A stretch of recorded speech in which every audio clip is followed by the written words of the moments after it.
Ready? Call the meeting to order, the Transportation Policy Committee meeting, 12:30, Thursday, April 25th. Call the meeting to order. Welcome, everyone. Moving on into item number two, number one, I guess, a roll call next. Okay, Bullitt County? Here.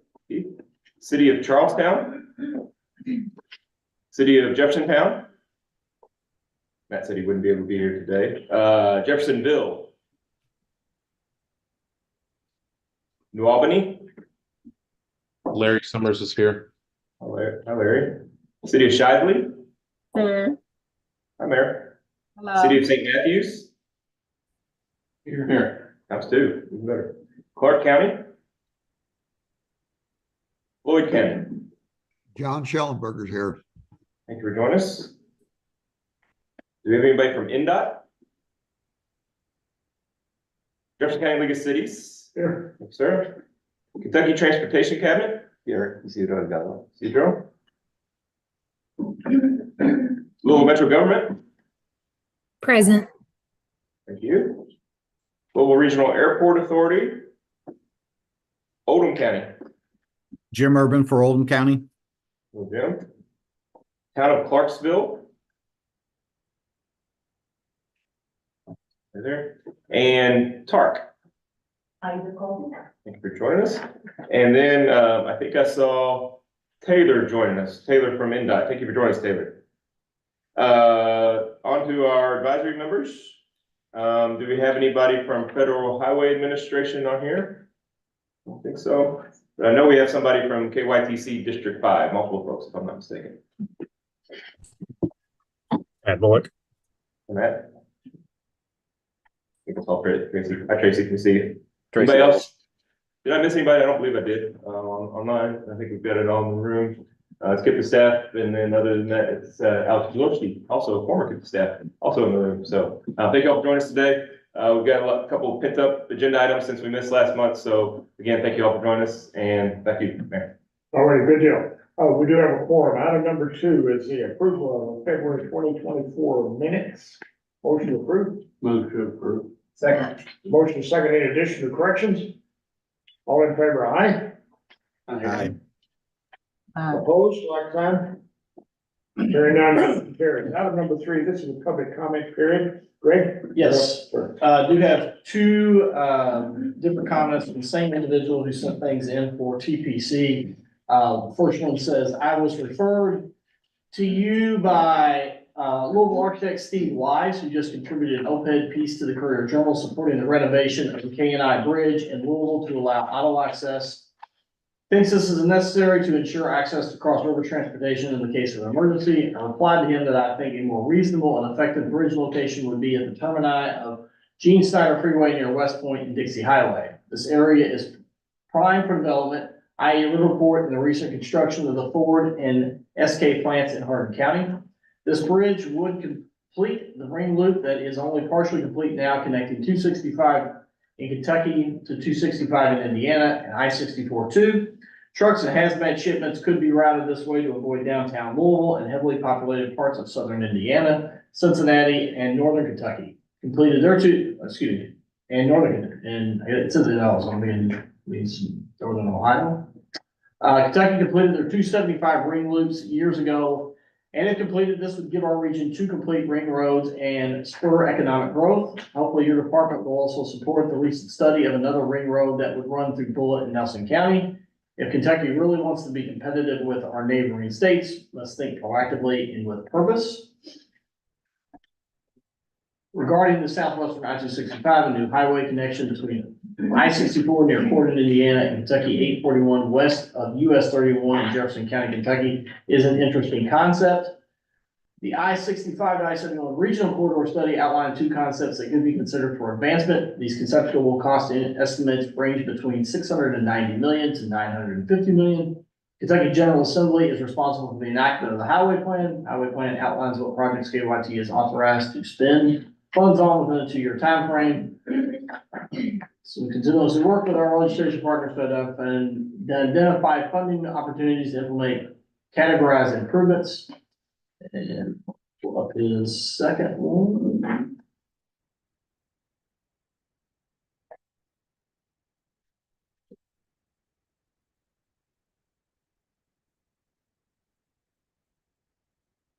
I will send out a link, I think, to the committee after this, but this is essentially, the link is for the, tunnel proposal from downtown to the fairgrounds. Says it can give us a competitive advantage in competing with other peer cities and also improve access for local residents. So I will send that link out as a WDRB article. I think we touched on last year. I think, Andy and I talked about maybe at a committee meeting. So I will send that out so the committee can read that if they would like, after this meeting. But, that's the only two comments that we received. All right, good deal. Thank you so much. Item number 4 is the public involvement report. Greg, again. Yep.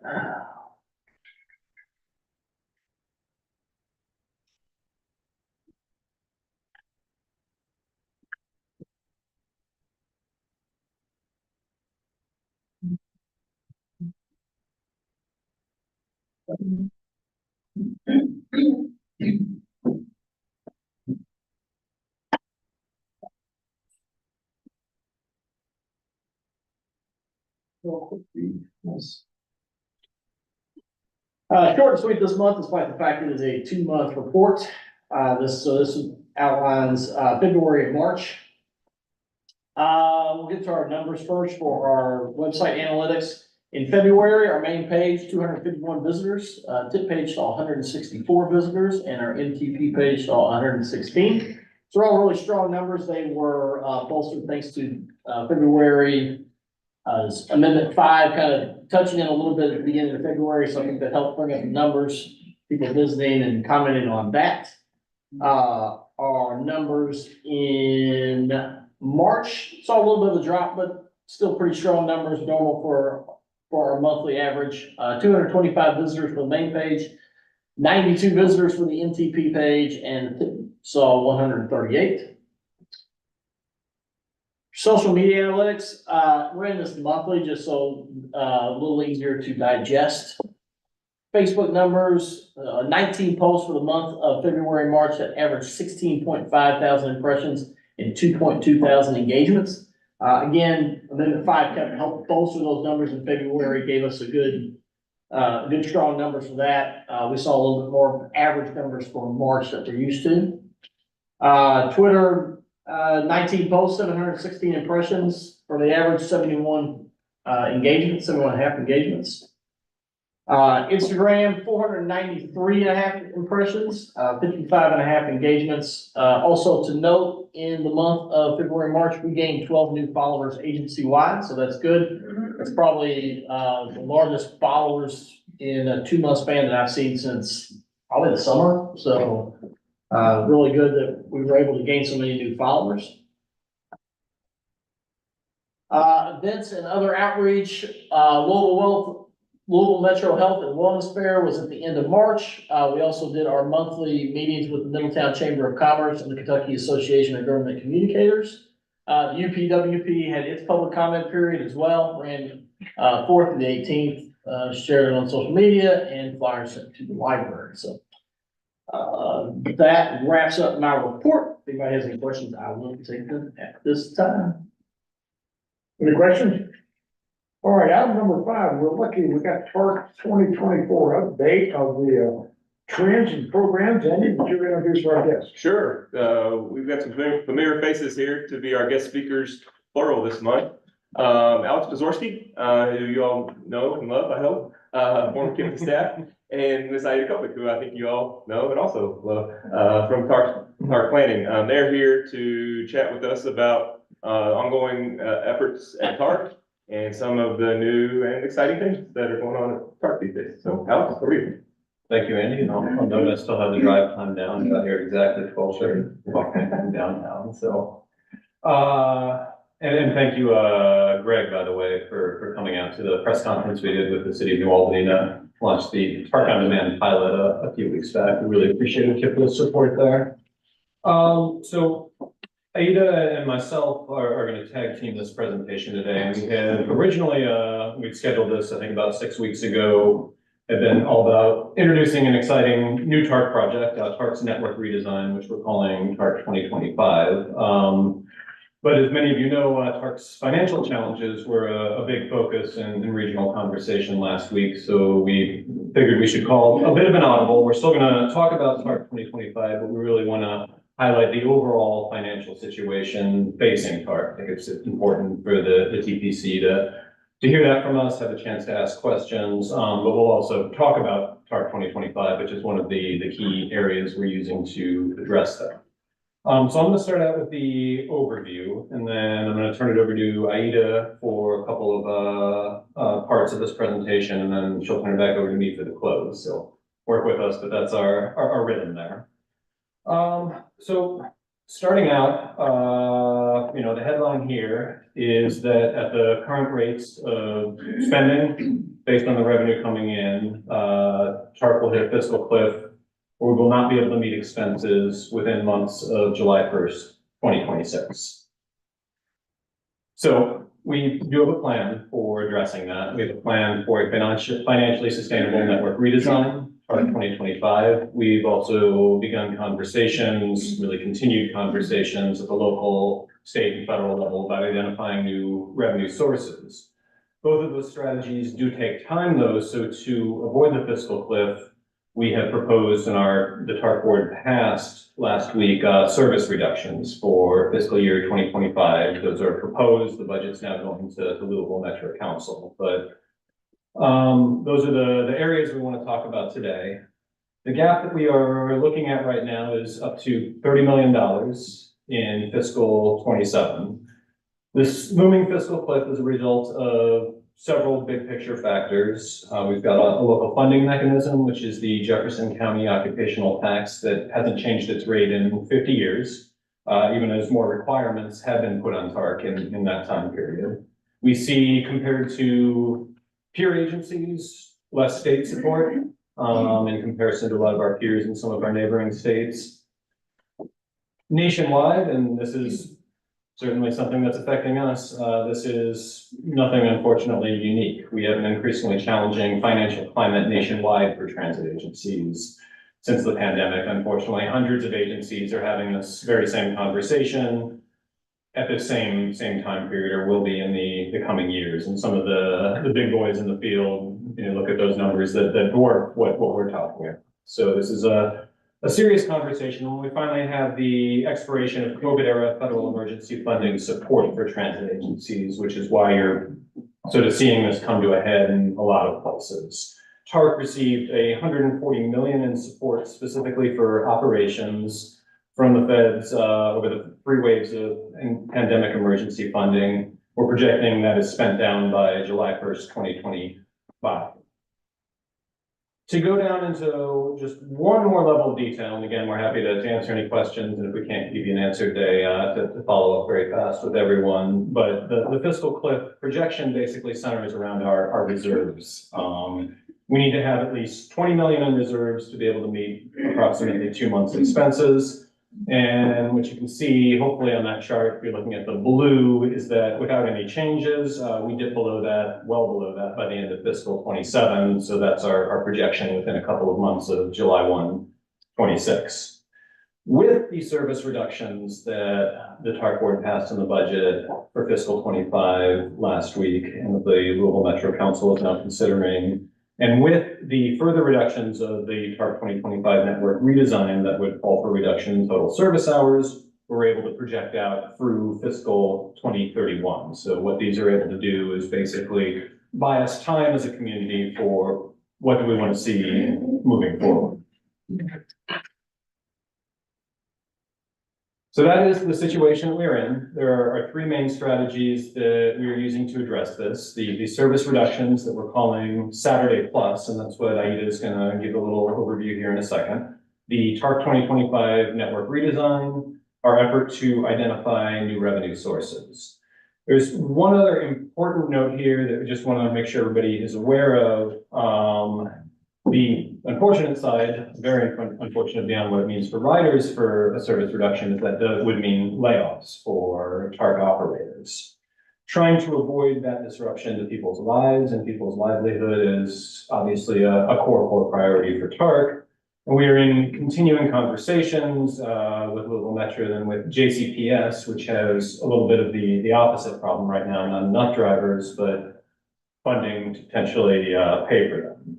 So there is the possibility of TARP contracting to provide JCPS operators. This could be in lieu of layoffs. Nothing has been agreed to yet, and we're more just don't want to take anybody by surprise down the road, so wanted to make sure everybody was aware of that within this body.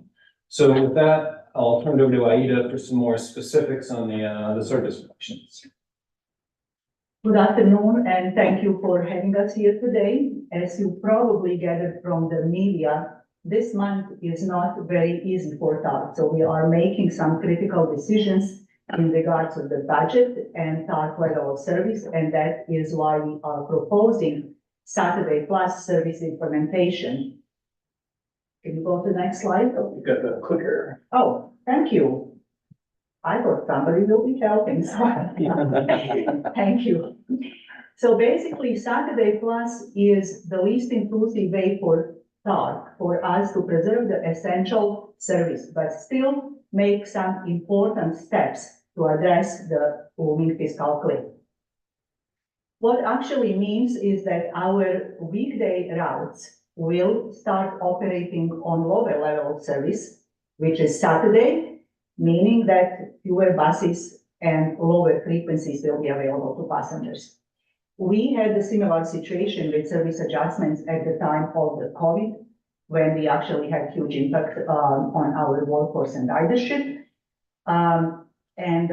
Then and now TARP 3 service area will remain intact, so we will do everything we possibly can to remain our passengers depending on paratransit service. Why we are doing that is basically to reduce expenses until our network redesign is complete, and hopefully the new financial resources and revenue are identified and implemented for TARP. So in fact, basically, we currently operate Monday to Friday, which is highest level of service in our schedule. And then Saturday and Sunday, that is likely almost half of the regular weekdays. So with Saturday, most of the TARP routes will operate schedule, Saturday Plus schedule, Monday to Friday that currently operates on Saturday. The exceptions will be 4 TARP high frequency route 4, 10, 23, and 28.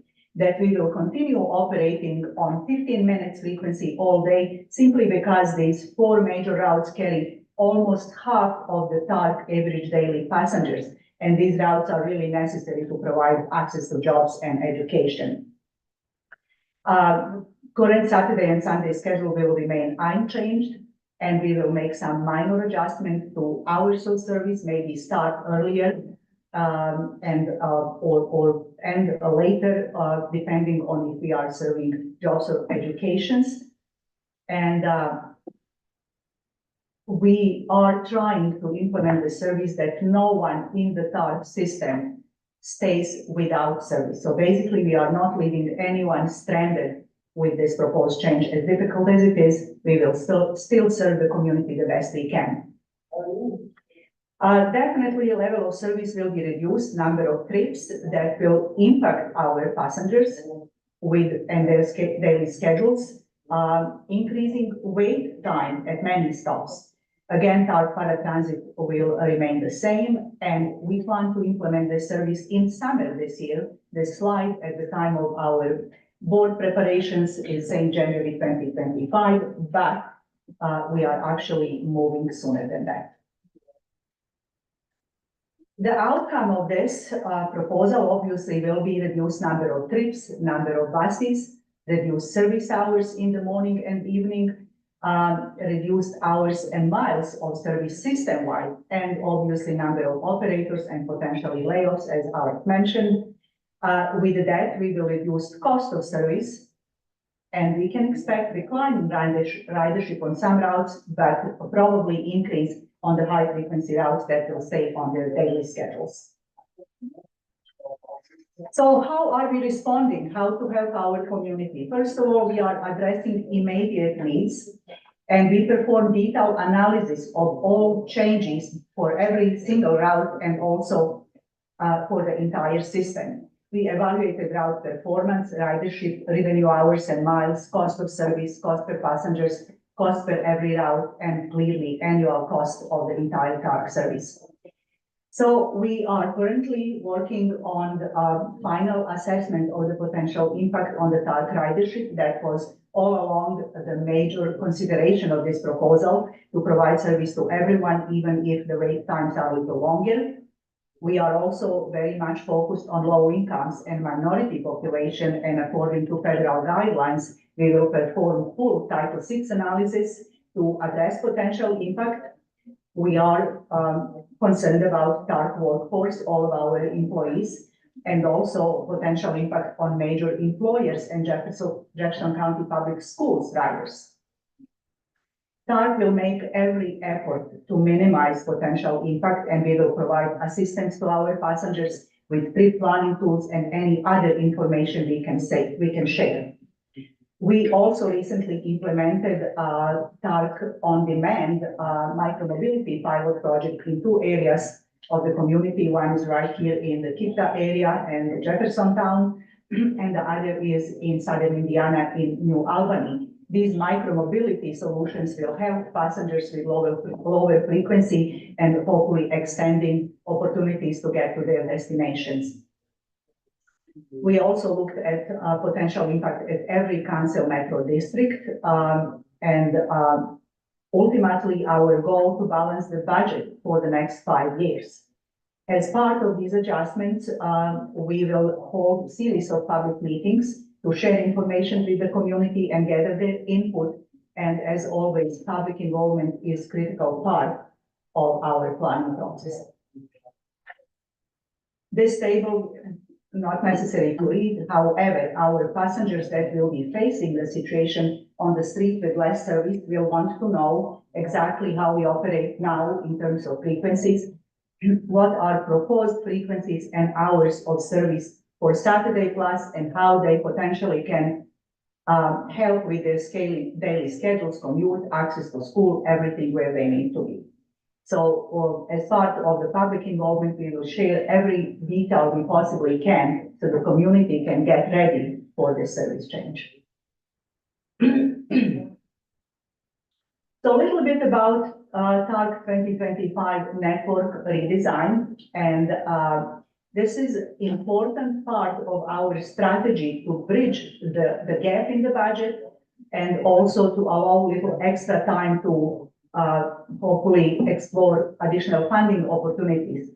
But this network redesign is the project that will involve directly the entire community and TARC to develop and deliver 2 proposals for an updated transit service that would better meet community goals and priorities, and obviously within the reality of our budget and the funding we can expect in next 5 to 10 years for TARC. This network is important, obviously, primarily to address looming fiscal cliff, and also to allow for the involvement of the community and stakeholders to identify priorities and important goals for us to implement that network and hopefully meet community mobility needs for years to come, immediately and for a longer term. The goal is to develop drafts, the preliminary drafts early this summer, with draft plan to be completed in February and hopefully reviewed and approved by our board of directors, with expected implementation of this restructured network in summer next year, August, September. This implementation of the restructured network is a major process for any transit agency and typically takes about a year. However, for us to hopefully minimize impact on passengers, we will try to work on an expedite, condensed timeline and address the immediate needs of the community. This project is federally funded, and a couple of years ago, TARC applied for 2 federal transit administration grants, and one is route restoration program post-COVID, and the other is mobility to address areas of persistent poverty in the community. And obviously, both of those goals will be, the goals of these two studies will be addressed as part of the TARC 2025 restructuring. We will review all the routes that we lost during the COVID and service and basically evaluate and assess the new commute patterns and make recommendations for restoring the service that would address today's needs, not necessarily before COVID and how it was. Areas of persistent poverty in the community are critical, and transit is trying to serve them as best as we can. So we will evaluate connectivity and mobility within these areas and try to provide better connections to jobs, education, and any other major destination they need.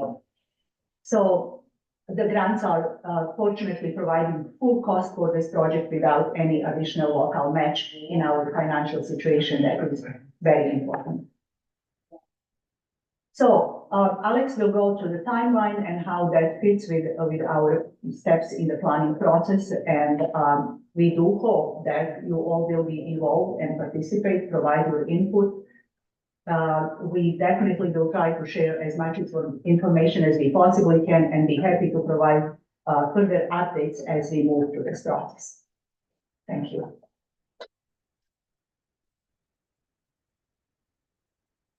Thanks. So the basic idea of how this planning process works, as we envision it, and as the consultants we have on board, who some of you all may have heard of, Jared Walker and Associates, they're among the leading consultants of this type of process nationwide. So we're consider ourselves very lucky to have them on board. But the idea is it's really around a conversation. It builds on the interaction between the technical work that's being done by staff and consultants behind the scenes, and the community conversations that really try to flesh out what the values of our transit service should be. That's ultimately something that our staff is not the ones that need to say that. The community stakeholders, folks like yourself, really need to be giving that guidance on what do we need to accomplish. We have limited resources, obviously moving forward, which means we can still accomplish many things, but we can't accomplish all of the things. And where on the scale of trying to generate ridership and frequency versus trying to make sure that we are covering every part of this community and providing some transit option, even if that transit option is a bus that comes every 3 hours and is not especially reliable. Where on the scale do those things need to go? So the work of TARC 2025 is going to be very aimed at those conversations. To put that into a little bit more context, you can see here a little bit of a flow chart for how we anticipate this working. So we are in that initial phase on the upper left-hand corner there, the technical work side, mostly an internal process. We're having some levels of conversation, folks like KIPTA, some of our partner agencies, and a few high-level stakeholders. But in general, this is more of an internal phase right now where we're gathering data, having these technical conversations. That will all coalesce at the end of May, when we will work with some partner agencies to develop 3 concepts of what transit could look like. A number of you have gotten invites on the staff level to help us with this process. And what we'll be doing is over a week period, we'll be basically with a specific budget of how many revenue hours we anticipate being able to put out in 27 and beyond, looking to put some lines down on a map and say, how often are our buses coming? What are the connections? What does this look like? And we'll be able to use that work to generate 3 different concepts to bring to the community for a wide-ranging public engagement process in July and August, where we'll be basically asking a question: what do you like? What don't you like about these concepts? Making, what will hopefully be a strong case around what we can do, what we can't do, and what choices we have to make, because a lot of this process is ultimately about making those choices for what transit needs to be moving forward. After we go through that, we'll go back into an internal process. So we'll be looking probably in September of this year. The TARC board is going to need to make the first of 2 important decisions, which is giving guidance to staff and consultants for where does this process need to go in terms of this sort of high ridership and frequency, but maybe more limited coverage on one end versus very extensive coverage, but less frequency and accepting lower levels of ridership on the other. Nothing is ever that simple, this or that, but where on the scale between those two do we want to go? And then the team will put together 2 draft plans. We have 2 important deliverables coming out of this. One will be a proposed network that is sort of okay. We don't anticipate any more revenue. We know it's coming in, and this is what we're going to have to be working with as a region. So there'll be one network that is at that scale of funding, and then a second proposal that's not maybe a pie in the sky, not 8 BRT lines around the light rail and a monorail downtown or what have you, but something that would be more functional, a basic bus line, but plus compared to what we'd be looking at in that first one. And that would be if we're able to identify those additional levels of revenue to support that. And sort of giving a vision then for the community of, okay, if we can identify more spending for transit, this is what this could look like. We will then take that to the public for a second round of engagement in November and December of this fall. I should say December 2024, not 25. Make a note of that. And then we would be coming back after that round of engagement for one final decision from our board. That would be January of 2025 to say, okay, what tweaks do we want to make to this to give that final direction, and then we'll be coming out with that final plan in February. Now, again, two deliverables coming out of that. Where that ends up in terms of implementation, that's above my pay grade at the moment, but those will be sort of the choices then that we have on the table moving forward. And as Aida said, we'd be looking at implementation as soon as we could to really, this is going to be a rough year for transit riders, for our customers, and trying to provide that as best as possible service as soon as we can, and getting that clarity of what that network looks like, we think is important. So August 2025 is the earliest feasible implementation date. As Aida said, it's a heavy lift doing this. It does typically take a year of work after you've got the plan, the scheduling, the blocking, all of the community outreach. So we're going to aim for that August, but that could go into the winter of 6, depending on where we're at. So we'll stop there. I'm not sure how we're doing on time, but both Aida and myself are, did we have? Can you check if these slides are in the PowerPoint? They are kind of good explanation of the. Yes, they were what I sent over, but they may have gotten lost along the way. I think the second version was. Yeah. So sorry, we seem to be missing a couple of slides that are more theoretical on it, though we're happy around that ridership coverage conversation. We're happy to have further conversation with anybody who wants that, and we can send that around so everybody's at least got those slides for the record. But yeah, don't know if we have time for questions, Greg or Andy, but we're happy to certainly attempt it. Sure. Question? I just gotta, and maybe you all touched on this and I just missed it. The revenue sources that you have, what are they? I know there's grants, I know there's people pay, but what are all of your revenue sources? And it sounds like through this process, you'll identify other revenue sources, but what are they? So right now, the primary revenue source for operations for TARC is the Jefferson County occupational tax. Okay. So There's tax revenue, I'm assuming there's grants. there are grants, but we don't see a lot of grants for operations. Okay. So federal funding with the pandemic, that Right. made a difference because you were able to do that. Right. But the other local sources would be primarily the small amount that we get, which is about 5-6 million a year from sales, from passenger revenue, handful, advertising, these pieces that are coming in. When you all, so when you talk about the metro, so I'm just making assumptions here, and I can be 100% wrong. I know you all go into other counties because there's limited, I know at one time there was a limited in Bullitt County. Did you get any revenue from these other counties? No, we actually, our entire public mass transit trust fund revenue comes from 0.2% of the local employment tax collected in Metro, with Metro. So basically, if people from Bullitt County work in Metro, wherever their employer is, 0.2% of that tax would come to TARC. We also received some state funding from state of Kentucky. We received Indiana Department of Transportation critical funding. We received through KIPTA many grants, for example, congestion mitigation and air quality was one of the critical sources for operations and very rare source of funding for operations because it seems to be easier to find capital funding for purchasing the buses or equipment.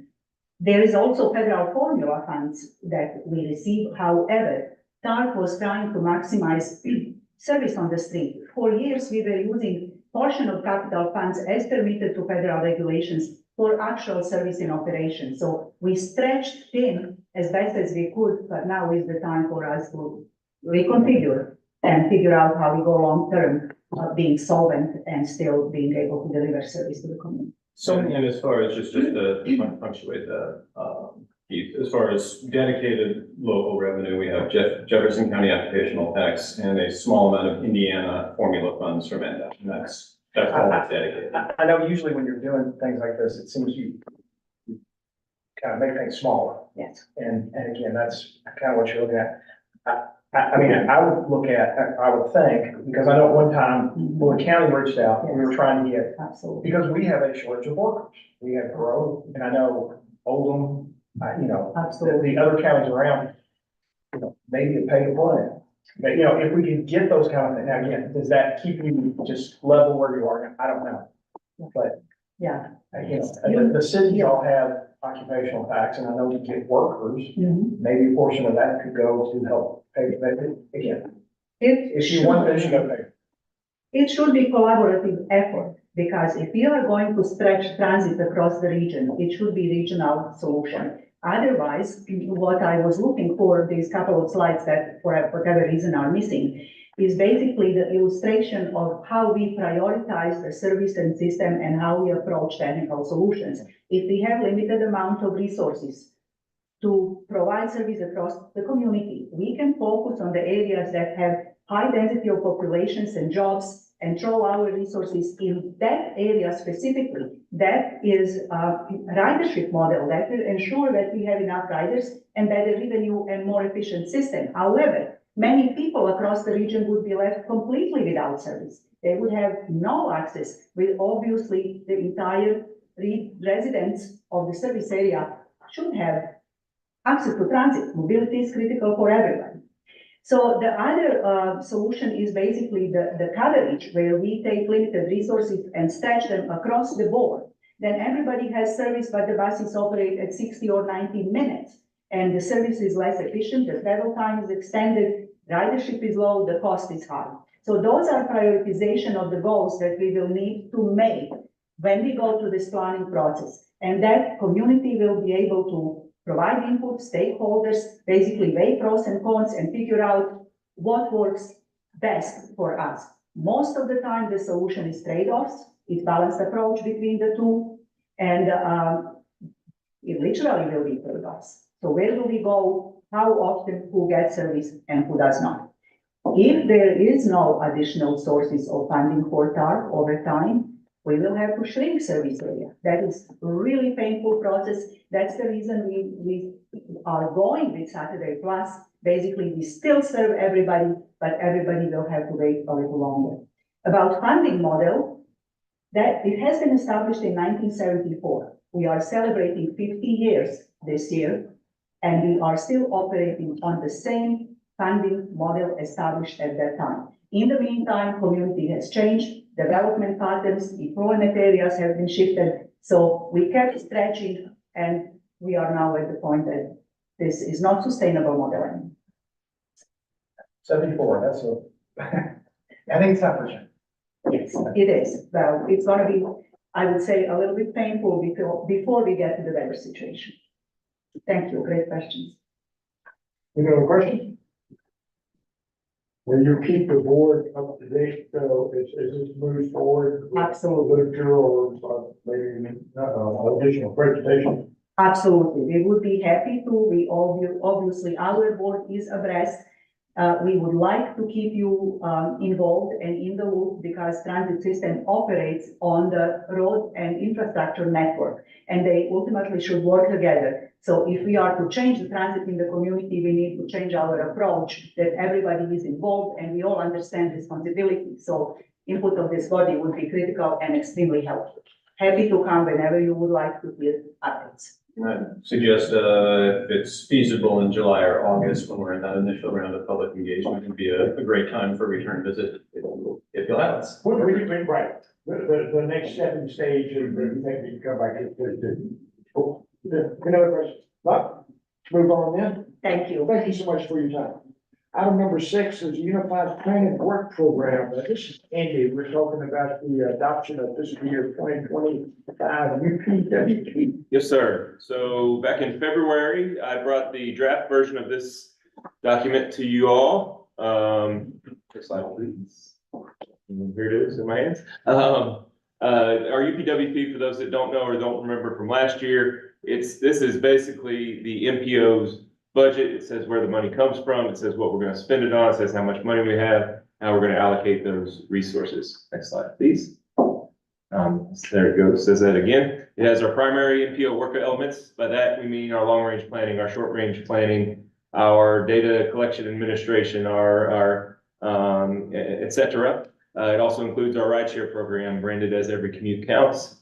It also has the all the programs and data projects, the streetlight subscription funds. It has traffic counting contract that we usually have with Google Metro. It also has planning studies. More on that in a later agenda item. Next slide, please. Here's the schedule that we've been working under this year, similar to most years.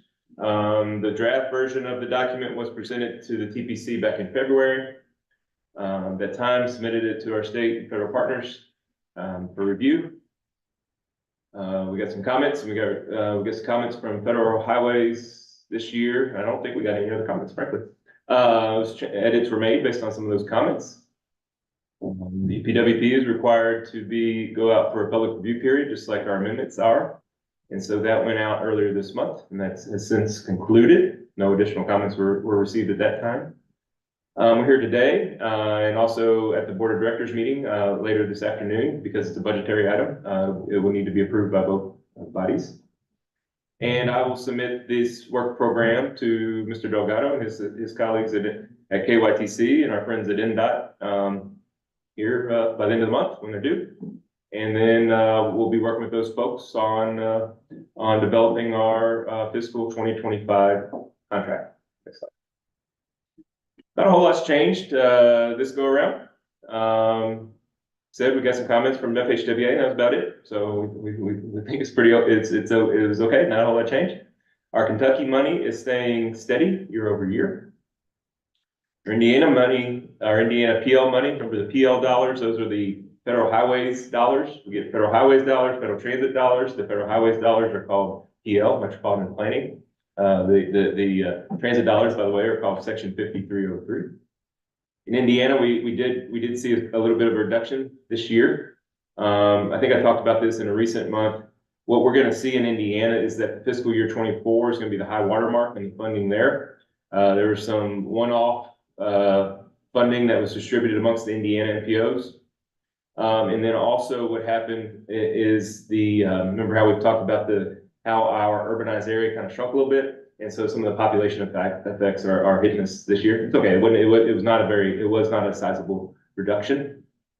For the time being, at least, on that Section 5303 funds, the transit funds, that is, those are steady. FTA is a little behind FHWA, as I understand it, in terms of getting the, I guess we can call them the impacts of the decennial census. Letting that play out. So probably next year there will be an impact to our 5303 funds in Indiana.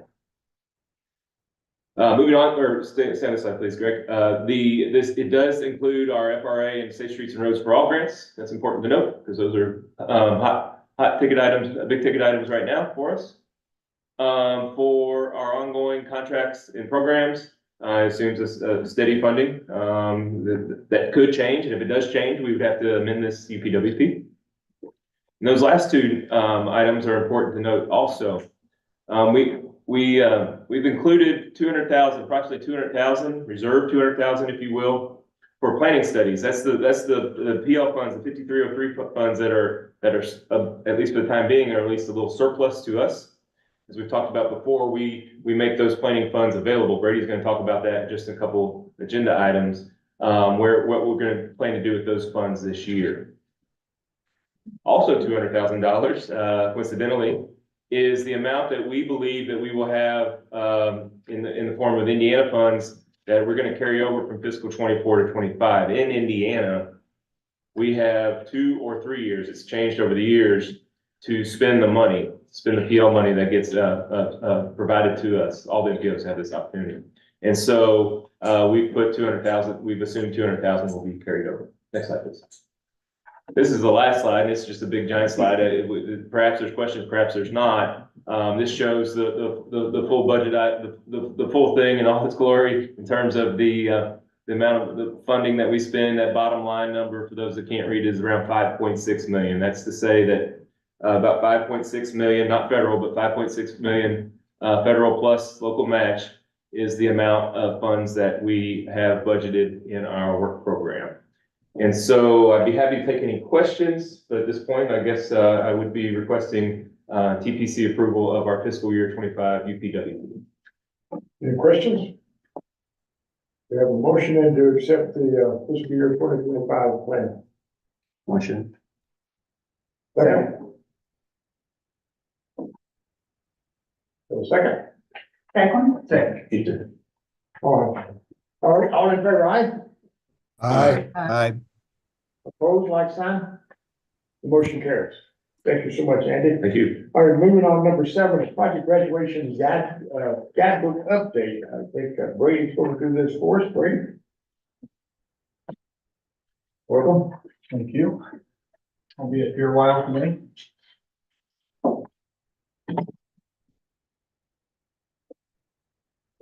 All right, so project management guidebook update.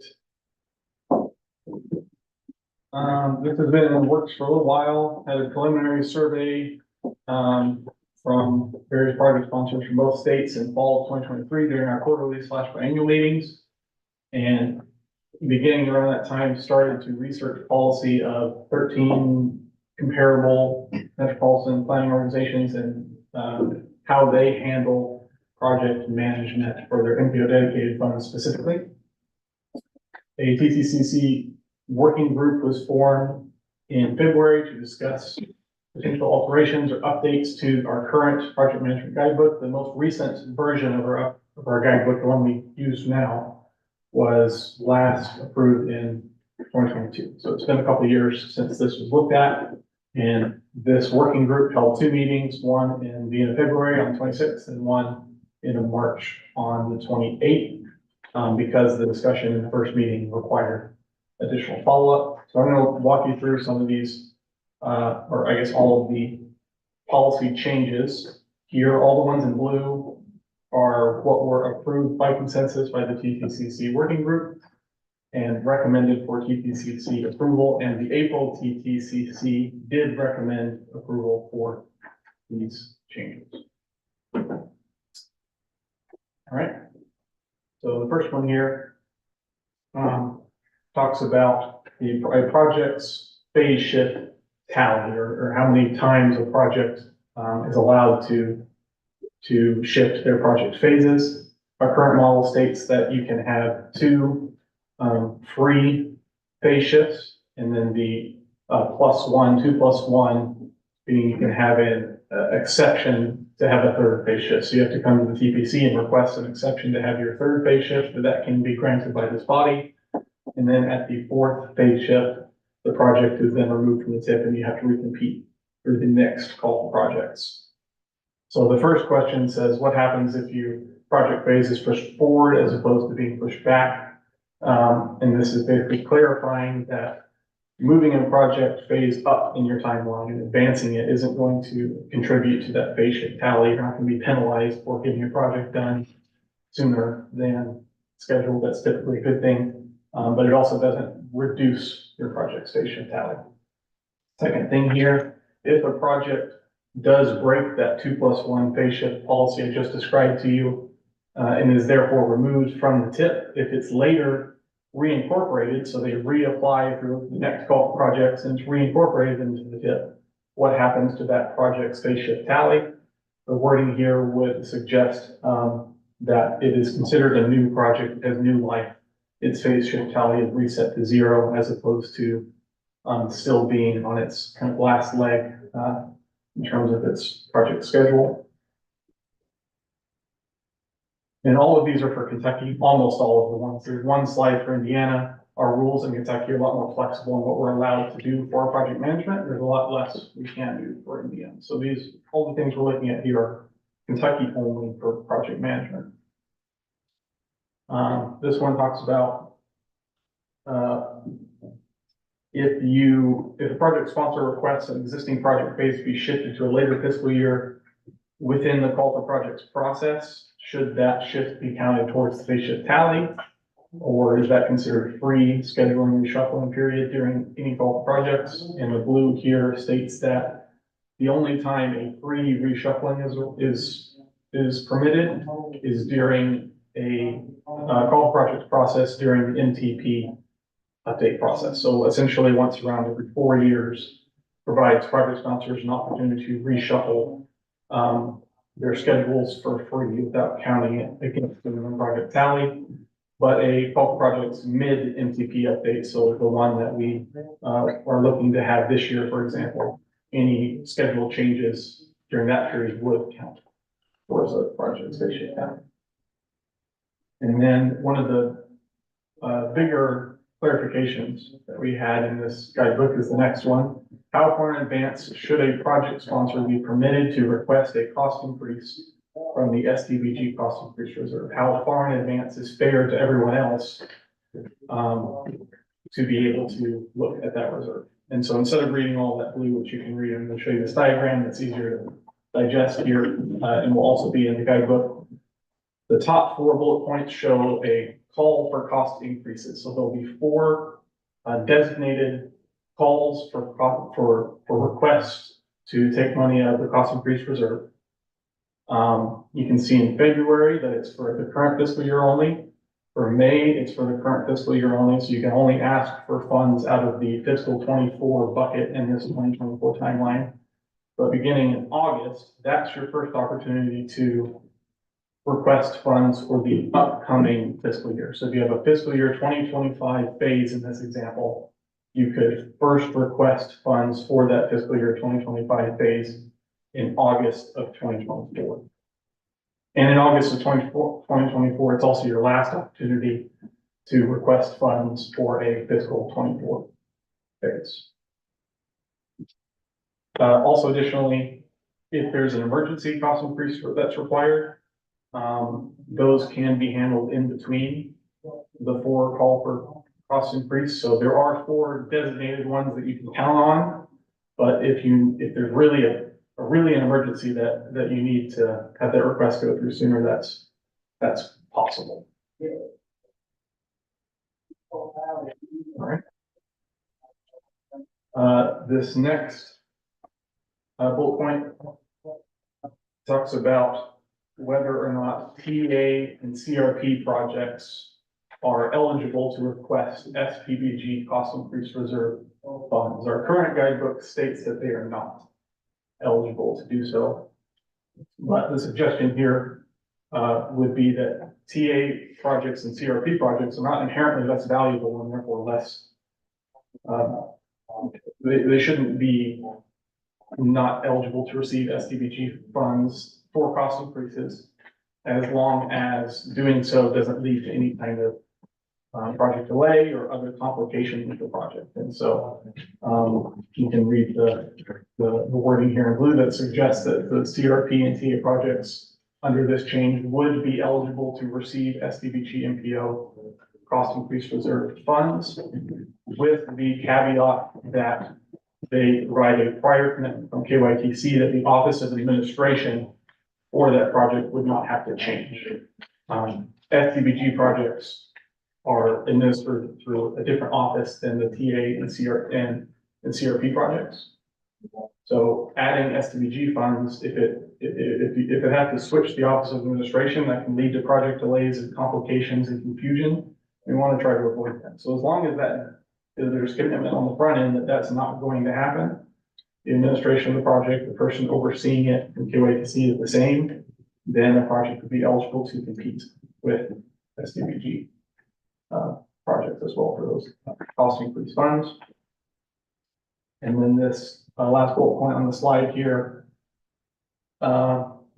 basically states that during the call for projects process, when at all possible, it is the guidance of the guidebook that we don't want to be switching funding sources for an existing project. So if a project is originally designated as an SDBG project or originally designated as a PA project, ideally we want to keep that same funding source through the life of the project for the same reason I just talked about with administration of the project, flipping offices and causing confusion. So when possible, we want to try to avoid that. All right, that's all the Kentucky stuff. This is the slide for Indiana. Once again, we have a lot less flexibility on how we can do that since Indiana doesn't have a carryover balance. So our suggestion here to help avoid issues at the end of the fiscal year where we're not able to spend all of our NPO dedicated funding because the project falters. Specifically, we get towards February or March and a project that we had programmed for $1 million, we realize, oh, it's not going to reach authorization, and there's $1 million that we're not able to put anything towards quickly. This Plan B list here would be kind of an informal document that's in place. That would be a list of projects already identified by our Indiana project sponsors that we could quickly assign money to in the case of an existing project faltering and at risk of losing money to the region. And so mostly, the most likely types of projects these would apply to would be planning studies or data collection studies or something that doesn't require need for review or some kind of complicated process. But there could be situations where there's smaller projects where a local agency decided to follow federal regulations in case federal funding became available, and they could quickly, maybe their NEPA is already completed or something, and they could take those funds and we could add funding to a project like that. So that's what basically that says, is putting together this Plan B list. And then there's some other administrative adjustments and guidance, basically just saying that we're going to try to look at this guidebook at least every 3 years to see if we need updates. Could be more than that, but at least every 3. And then improve the organization and grammar and little things like that to the document. And we'll also be adding an appendix to the end that has a list of links and charts and some other resources from FHWA, from KYTC, from NDOT, through outside sources like AMPO, the Association of Metropolitan Planning Organizations, just provide some additional guidance and resources to those who may be using this document. And that's all I have. Any questions? Guess our motion would be to approve the project management guide book update as listed with the changes. Yeah, so the policies specifically. So next month, we're gonna come back with the actual, Okay, assuming it's approved, then they'll be incorporated. motion. Great, thank you. Second, Second. have a motion second. Any other questions? If not, all in favor, aye? Aye. Opposed, like sign, motion carries. Thank you so much. Brady, you're with us again on the planning funds recommendation, right? Eight. Okay, so Andy was just talking about those PL funds and how some of them are related to planning studies. And that's what I'm going to be talking about now for fiscal year 2025. Oh, shoot. Sorry. So I showed you all this schedule in February when Greg gets that up there eventually. We're gonna have, or the applications for the fiscal year 25 PL funds opened on March 1st. There it is. And there was a month of time where that application was open. deadline for the application began or ended on April 1st. So I made the announcement in February that $200,000 of these federal FEMA funds will be available, and then provided that month of March for applications. By April 15th, staff reviewed the applications that were received. Thank you, Greg. And have evaluated and scored the applications we received. And we did receive 4 applications for the funds. So I'm going to run through just really quick these 4 applications we received. One of them was from TARC. They studied to examine potential improvements or efficiencies or studies along the east-west connection from 30th Street over to Christopher Parkway. And the request for that was $200,000 federal, $250,000 total for this project. Another submission was from the town of Clarksville. This project was a study to improve their trail system. They have their existing Discovery Trail that has been very successful, and we're suggesting a plan to help connect that trail up to the north, to their northern residents through a few important commercial areas. Sorry, that's that one there. That's the one I was just talking about for Clarksville. They requested $96,000 federal with $120,000 total with the match for that that trail study. Floyd County was the 3rd applicant. The Paoli Park pedestrian bike community plan, essentially studying feasibility and cost efficiency and needs for pedestrian and bike facilities along Paoli Pike and the area near there. There's a senior center and there's a school to a little north of the project area they're talking about. Some potential needs and growth in that area. They requested $80,000 federal, $100,000 total with the match. And then the 4th application was from the University of Louisville. They requested $40,000 in their campus master plan. They have an area in the south side of their campus where the engineering school is, that they are hoping to continue to build out. And potentially implement maybe a research center in that area. But the area of land is cut off by the Norfolk Southern Railroad. And so they are looking for a way to try to connect their parcels as they continue to build out south of campus there. And they're already on land that fit their campus master plan, and they were requesting $40,000, $50,000 with the match. So those were the 4 applications. And as you can see, we only have $200,000 available. So we would have to score these projects and make some decisions here. The KIP staff, after scoring all these projects and looking at funding available, we basically had the choice of you can either fund just the TARP project or fund all these 3 projects. The Town of Clarksville project scored the highest in our scoring system. And the other 2 projects were scored reasonably well as well. And so this is a outline of what approving the $200,000 for these 3 projects would look like. This is actually a 75-25 split. All 3 of these entities have accepted a willingness to do a 75-25 split instead of an 80-20 split. And that would leave it would actually be $202,500 of PL funds contributed through the KIPTA funds for these 3 projects. So this would be the suggestion by KIPTA staff, with the acknowledgement that for the TARP project, there will be a couple of other opportunities for that project to receive funding through our call projects that's upcoming this summer, as well as through the statewide PL funding. I don't know if you're going to talk about that. So that's one I think we've talked about a little bit before. PL discretionary is what they call it in Frankfurt.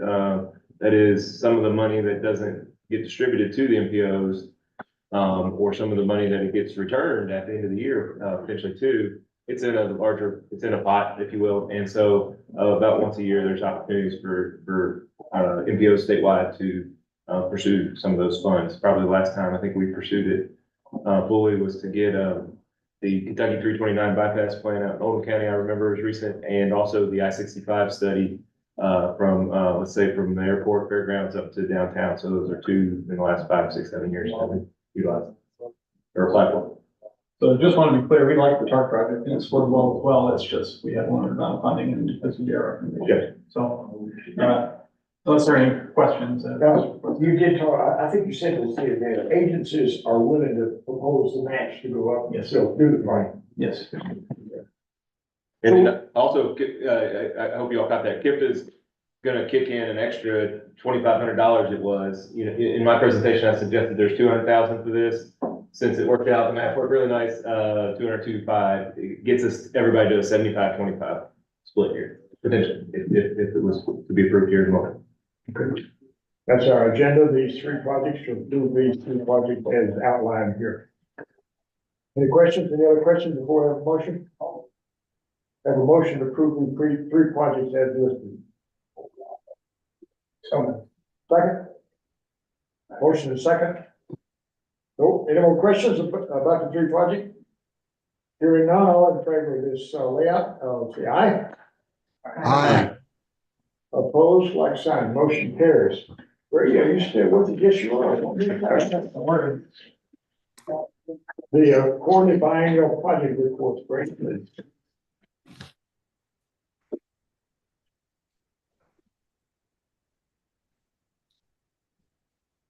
All right, so we had our Indiana and Kentucky quarterly / biennial meetings at the beginning of March. Very brief overview. Park County's project in Indiana, start with the Indiana side, and Stacy Road intersection improvement project. That one was one that was teetering. We were unsure if it was gonna be able to meet authorization. It's still, I guess, teetering. It has a letting date now in May. But they had an issue with a right-of-way parcel that they needed to acquire that was owned by a quarry whose headquarters was in Texas, and there was a big corporate operation of getting the actual acquisition of that land. That was difficult, but they were in the 11th hour able to get that approved, and so they have a letting date for May, and we're hoping that that project can go through. It's over $2 million federal, so that's an important one to the region this year. Once again, Indiana funds don't very well, so it's important that it meets its letting date. We're hoping that it does. New Albany is Mount Tabor Road project that they, at the time, they're facing some potential holdups with water utility relocation, but they're confident that their fiscal year 24 utility phase will be able to remain on schedule for this year. And then NDOT staff provided some training at this meeting about how to fill out NDOT local quarterly reports that are now being required through NDOT, separate from what KIPTA requires in their quarterly reports.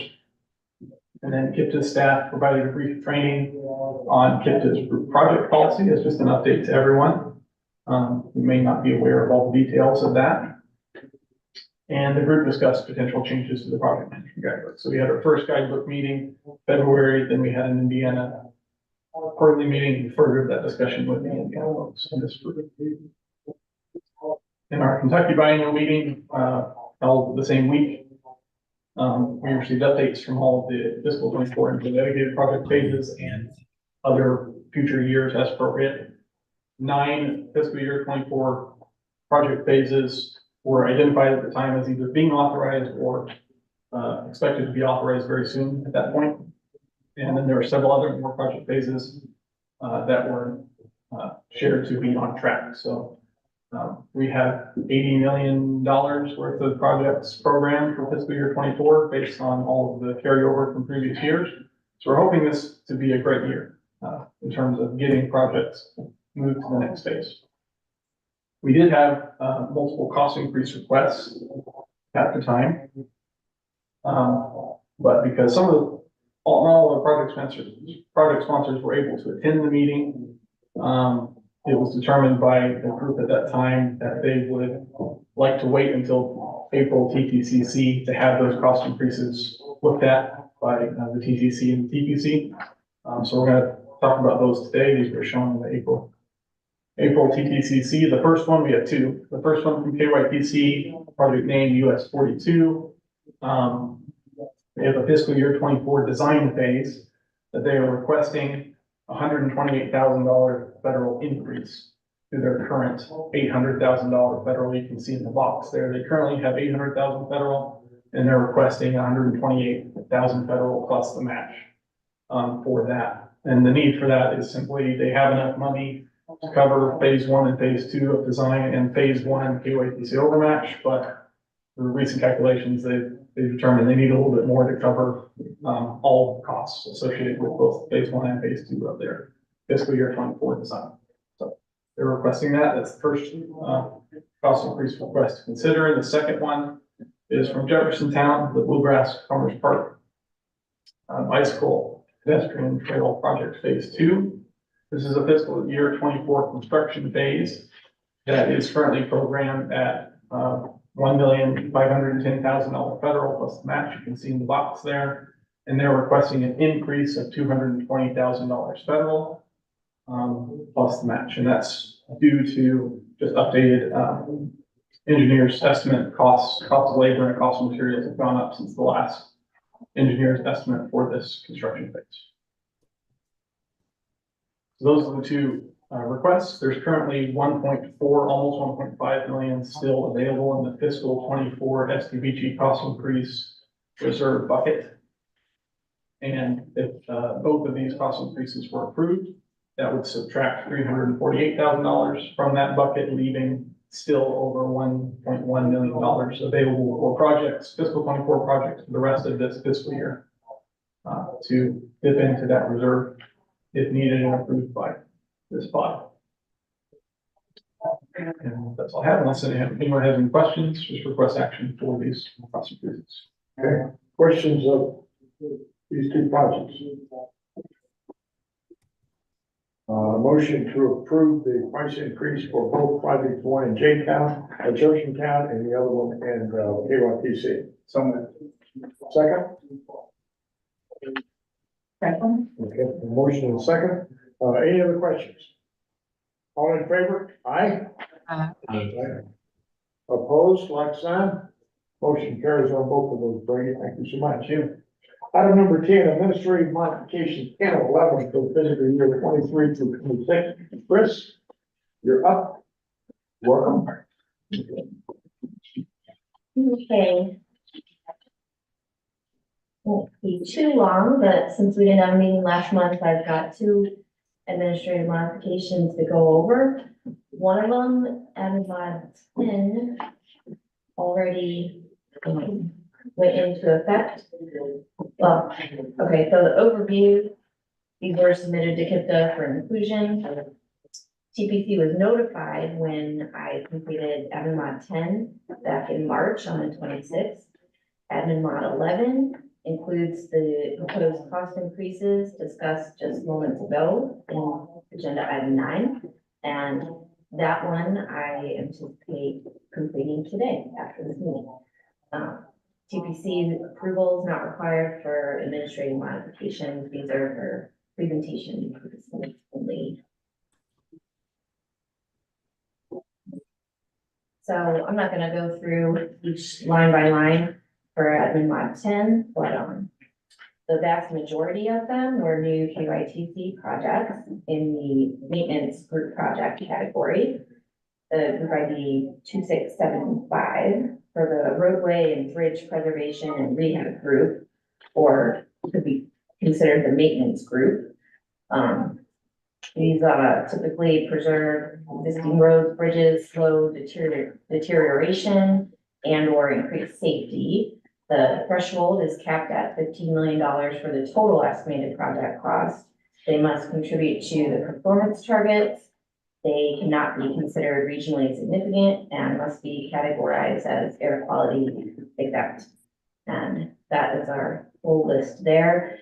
And these are all in the meeting packet, I should have said, so find them there.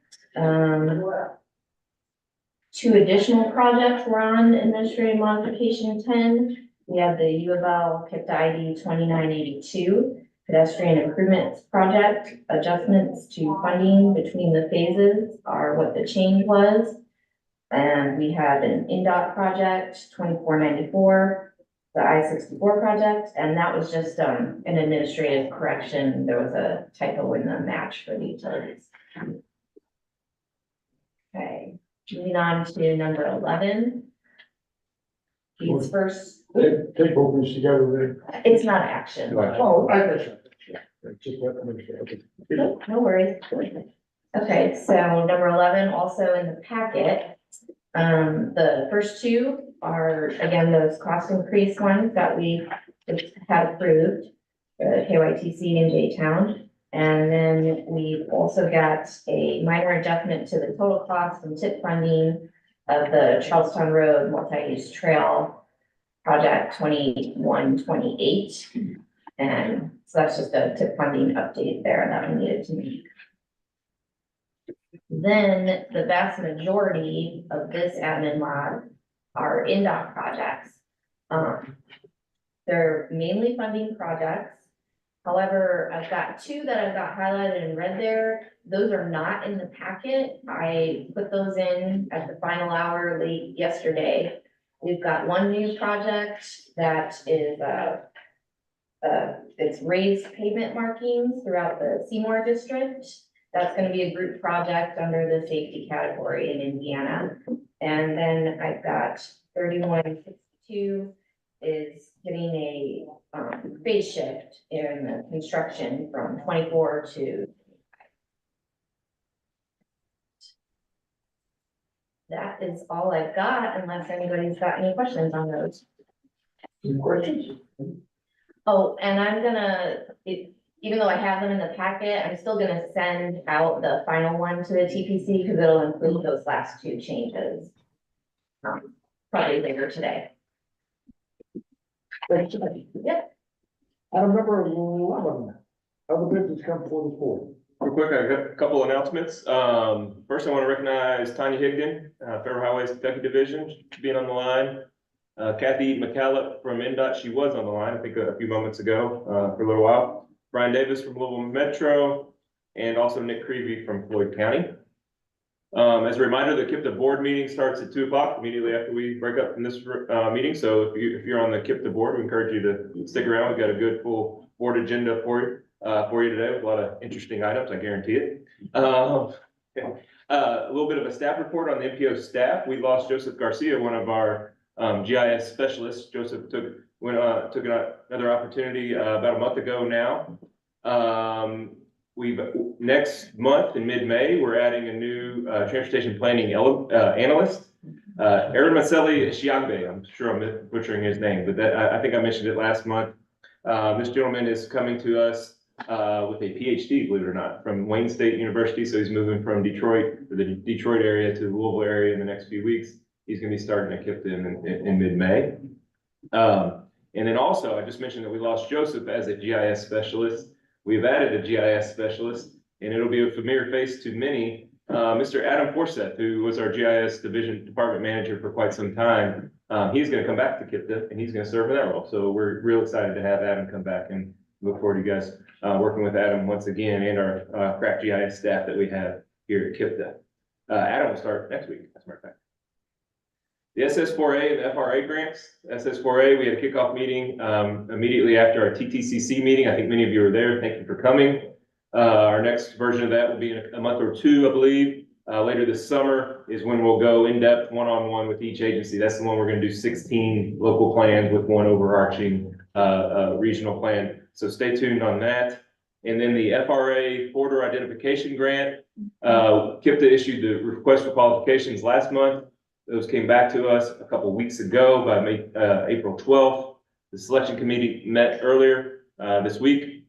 And at the board meeting, we will be announcing who the selection committee would like to engage in contract negotiations with. So that'll be at the board meeting here in a few minutes. So with that, that's all I have for other business. Okay, no other business. Item number 12, motion to adjourn.